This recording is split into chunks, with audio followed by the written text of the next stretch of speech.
जरा सोचिए, एक ऐसा देश जिसके पास ना तो ज्यादा पैसा था, ना आधुनिक तकनीक, फिर भी उसने सपना देखा, हम भी अपना रॉकेट अंतरिक्ष में भेजेंगे। ये कहानी है भारत के पहले अंतरिक्ष मिशन आर्यभट्ट की, जिसने हमारे देश का नाम पूरे विश्व में चमका दिया। आज हम जानेंगे कि कैसे ये सपना हकीकत बना, किन लोगों ने इसे मुमकिन किया और कैसे इसने एक नए भारत की शुरुआत की।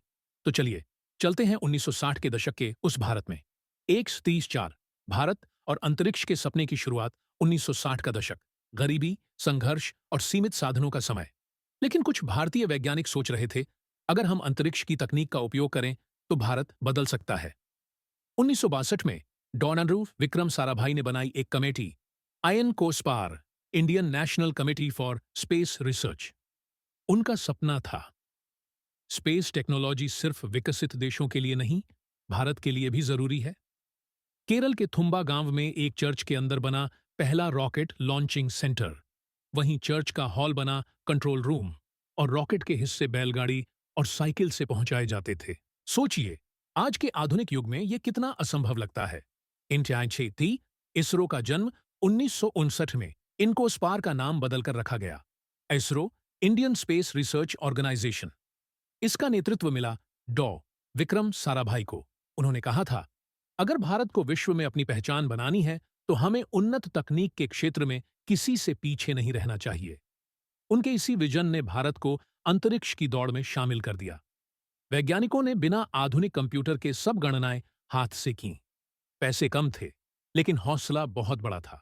इसी सोच ने आगे आने वाले सभी मिशनों की नींव रखी। 6 आर्यभट्ट, भारत का पहला उपग्रह। और फिर आया वो ऐतिहासिक दिन, 19 अप्रैल 1975। भारत ने लॉन्च किया अपना पहला उपग्रह आर्यभट्ट। इसका नाम रखा गया भारत के महान गणितज्ञ आर्यभट्ट के नाम पर। इस उपग्रह को सोवियत संघ के रॉकेट से लॉन्च किया गया, लेकिन इसकी डिजाइन और टेक्नोलॉजी भारतीय वैज्ञानिकों की मेहनत थी। यह वैज्ञानिक उपग्रह था जो सूरज की ऊर्जा, खगोल शास्त्र और अंतरिक्ष के डेटा इकट्ठा करता था। जैसे ही आर्यभट्ट अंतरिक्ष में पहुंचा, पूरा भारत गर्व से भर गया। अखबारों की हेडलाइन बनी, India joins the space age. बिना साधनों के, बिना सुविधा के, सिर्फ प्रतिभा और लगन से भारत ने नाम रोशन किया। 9-7-11 मुश्किलें और जज्बा। हर सफलता के पीछे कई असफलताएं होती हैं। आर्यभट्ट के बाद कुछ मिशन असफल भी हुए, जैसे 1969 में SLV सैटेलाइट लॉन्च व्हीकल का पहला प्रयास। लेकिन AP.J अब्दुल कलाम और उनकी टीम ने हार नहीं मानी। साल भर बाद 1980 में SLV-3 ने सफलतापूर्वक रोहिणी उपग्रह को कक्षा में स्थापित कर दिया। यह भारत का पहला पूरी तरह स्वदेशी रॉकेट लॉन्च था। उस पल अब्दुल कलाम ने कहा था, यदि हमारी सफलता की इच्छा मजबूत है तो असफलता कभी हमें नहीं हरा सकती। ये वाक्य ISRO के इतिहास में हमेशा के लिए दर्ज हो गया। 11-23-13-30 विकास और विश्व में पहचान। आर्यभट्ट और रोहिणी के बाद भारत ने पीछे मुड़कर नहीं देखा। NSat श्रृंखला के संचार उपग्रहों ने टीवी, रेडियो और मौसम विभाग को नई दिशा दी। रिमोट सेंसिंग सैटेलाइट्स ने खेती, बाढ़ नियंत्रण और आपदा प्रबंधन में मदद की। 1990 के दशक में आया भारत का शक्तिशाली rocket PSLV, polar satellite launch vehicle. आज PSLV दुनिया के सबसे भरोसेमंद रॉकेट्स में गिना जाता है। 2017 में भारत ने एक साथ 104 उपग्रह लॉन्च कर विश्व रिकॉर्ड बनाया। सोचिए, जो देश कभी साइकिल पर रॉकेट ले जाता था, वही अब दुनिया के देशों के उपग्रह लॉन्च कर रहा है। 13-30-16 चंद्रयान और मंगलयान।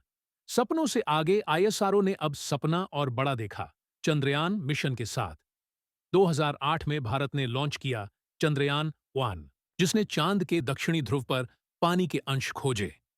2013 में आया मंगलयान, मार्स ऑर्बिटर मिशन, और भारत बन गया दुनिया का पहला देश जिसने पहली ही कोशिश में मंगल की कक्षा में प्रवेश किया।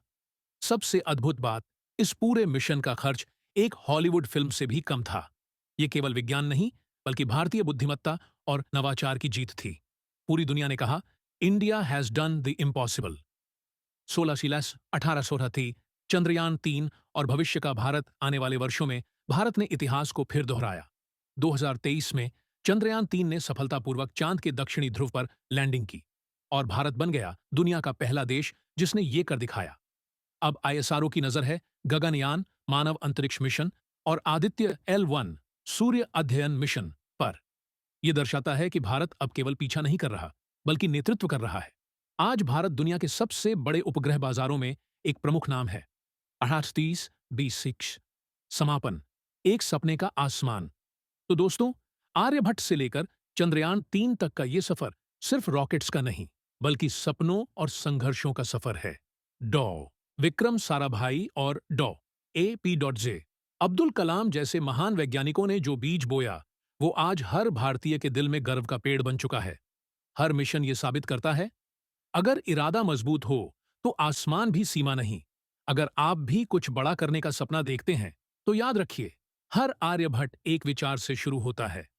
अगर वीडियो पसंद आया हो तो लाइक करें, कमेंट में लिखें आपका पसंदीदा ISRO मिशन कौन सा है, और सब्सक्राइब करना न भूलें, क्योंकि अगली बार हम लाएंगे भारत के और छिपे हुए अंतरिक्ष रहस्य।